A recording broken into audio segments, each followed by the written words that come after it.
5 नदियों का संगम स्थल के बारे में मुझे बताना है। आप तो जान रहे हैं जो 3 नदियों का संगम स्थल है आपको इलाहाबाद में उत्तर प्रदेश में, और वहां गंगा जमुना सरस्वती मिलती है। लेकिन 5 नदियों का संगम स्थल भी आपको सो उत्तर प्रदेश में ही है, और वह कहाँ है? जालौन में है। अब देखिए यहाँ जिन 5 नदियों का आकर मिलन होती है उसका नाम है सिंधु, उसका नाम है चंबल, कावेरी, जमुना और पहुंच।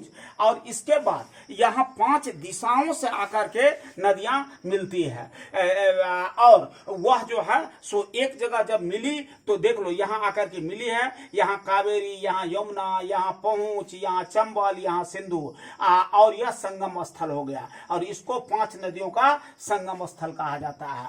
और यह आपको जीके से लेकर के graduation, post graduation, UPSC, BPSC सब में यह पूछता है जो महातीर्थराज क्या है। तो महातीर्थराज यही स्थल जो है 5 नदियों का जहां मिलन हो रहा है उसी का नाम है महातीर्थ राज, और यह उत्तर प्रदेश के जालौन के निकट में है। तो महातीर्थराज यही है, और इसकी अपनी खास पहचान और विशेषता भी है कि क्या है, जो शाम ढलने पर जब देखिएगा तो इसकी प्राकृतिक दृश्य ऐसा लगता है जो आदमी के दिल को हर लिया है, मन हरण हो जाता है, लोग वहां से हटना नहीं चाहता है। और 5 नदियों सो अलग अलग दिशाओं से आकर जो मिलती है वह भी गजब तरह का लोगों के लिए हृदयाकर्षक होता है। और 5 नदियों का जल का रंग भी अलग अलग होता है। त्रिवेणी संगम में भी 3 नदियों का अलग अलग जल है, गंगा जमुना सरस्वती का। उसी तरह 5 नदियों का जल अलग अलग दिशा से अलग अलग रंग का आकर के मिलती है। और इस पर इस नदी से स्नान करने पर ऐसी मान्यता है जो लोगों को रोगों से मुक्ति मिलती है। और इन 5 नदियों का धार्मिक और पौराणिक महत्व है, जो यहाँ आपको जो मंदिर सब नदी के संगम स्थल पर अवस्थित है उसमें इस चीज को संचित किया गया है।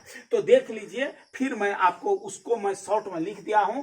5 नदियों का संगम स्थल जालौन उत्तर प्रदेश। यहाँ जिन 5 नदियों का मिलन होता है वह है सिंधु, चंबल, कावेरी, जमुना और पहुंच नदी। यहाँ देखिए, यहाँ जमुना नदी, कावेरी नदी, पहुंच नदी, चंबल नदी और सिंधु नदी आकर के मिली, और यह केंद्र स्थल जो बीच का है वही है आपको संगम स्थल। और यह तीर्थ स्थल महातीर्थराज के नाम से जाना जाता है। और इसकी जो है सो विशेषताएं निम्न है। शाम ढलने पर अद्वितीय प्राकृतिक दृश्य का नजारा उपस्थित करता है। और 5 नदियों का तक बात कर तू सब। हाँ, यहाँ 5 नदियों का अलग अलग दिशाओं से आगमन होता है। 5 नदियों का जल अलग अलग रंग का होता है, और संगम जल से स्नान करने पर रोगों से मुक्ति मिलती है। और 5 नदियों का धार्मिक और पौराणिक महत्व जो है वह उल्लेख है, अलग अलग मंदिर में यह संचित है। बनाओ ना रे।